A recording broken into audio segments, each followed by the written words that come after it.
निर्गमन अध्याय 23। न्याय और निष्पक्षता। झूठी बात ना फैलाना, अन्यायी साक्षी होकर दुष्ट का साथ न देना, बुराई करने के लिए ना तो बहुतों के पीछे हो लेना और ना उनके पीछे फिर के मुकदमे में न्याय बिगाड़ने को साक्षी देना, और कंगाल के मुकदमे में उसका भी पक्ष न करना। यदि तेरे शत्रु का बैल या गधा भटकता हुआ तुझे मिले तो उसे उसके पास अवश्य फेर ले जाना। फिर यदि तू अपने बैरी के गधे को बोझ के मारे दबा हुआ देखे तो चाहे उसको उसके स्वामी के लिए छुड़ाने के लिए तेरा मन ना चाहे तो भी अवश्य स्वामी का साथ देकर उसे छुड़ा लेना। तेरे लोगों में से जो दरिद्र हों उसके मुकदमे में न्याय ना बिगाड़ना, झूठे मुकदमे से दूर रहना और निर्दोष और धर्मी को घात ना करना, क्योंकि मैं दुष्ट को निर्दोष नहीं ठहराऊंगा। घूस ना लेना, क्योंकि घूस देखने वालों को भी अंधा कर देती है और धर्मियों की बातें उलट देती है। परदेशी पर अंधेर न करना, तुम तो परदेशी के मन की बातें जानते हो, क्योंकि तुम भी मिस्र देश में परदेशी थे। 7वां वर्ष और 7वां दिन।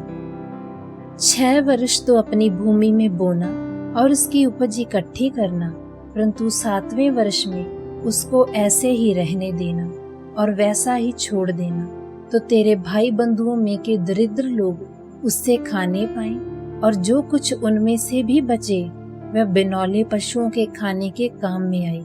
और अपनी दाख और जैतून की बारियों को भी ऐसे ही करना।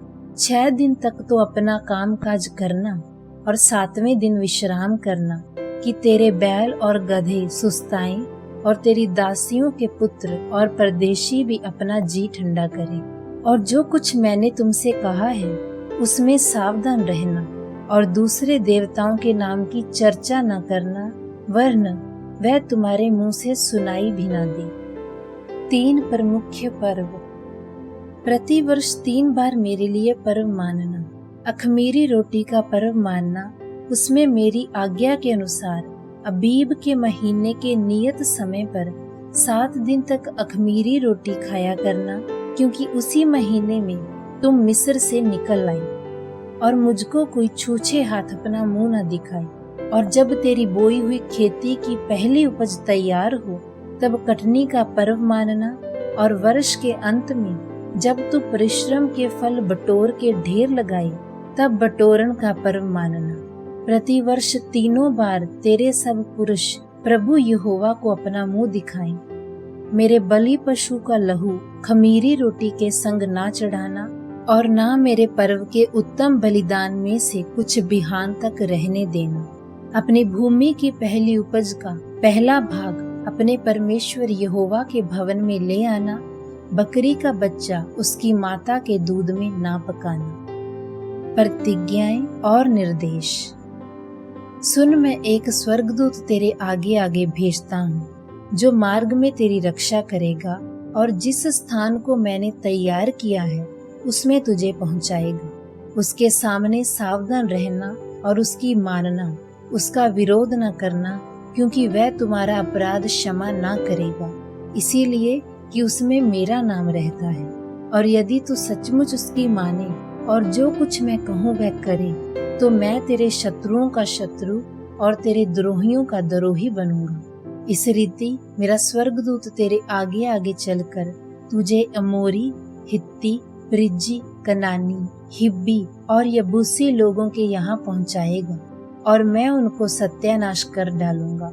उनके देवताओं को दंडवत ना करना और ना उनकी उपासना करना और ना उनके से काम करना, वरन उन मूर्तों को पूरी रीति से सत्यानाश कर डालना और उन लोगों की लाटों के टुकड़े टुकड़े कर देना। और तुम अपने परमेश्वर यहोवा की उपासना करना, तब वह तेरे अन्न जल पर आशीष देगा और तेरे बीच में से रोग दूर करेगा। तेरे देश में ना तो किसी का गर्भ गिरेगा और ना कोई बांझ होगी, और तेरी आयु मैं पूरी करूंगा। जितने लोगों के बीच तू जाएगा उन सबों के मन में मैं अपना भय पहले से ऐसा समवा दूंगा कि उनको व्याकुल कर दूंगा। और मैं तुझे सब शत्रुओं की पीठ दिखाऊंगा और मैं तुझसे पहले बर्रों को भेजूंगा जो हिब्बी, कनानी और हित्ती लोगों को तेरे सामने से भगा के दूर कर देंगी। मैं उनको तेरे आगे से एक ही वर्ष में तो ना निकाल दूंगा।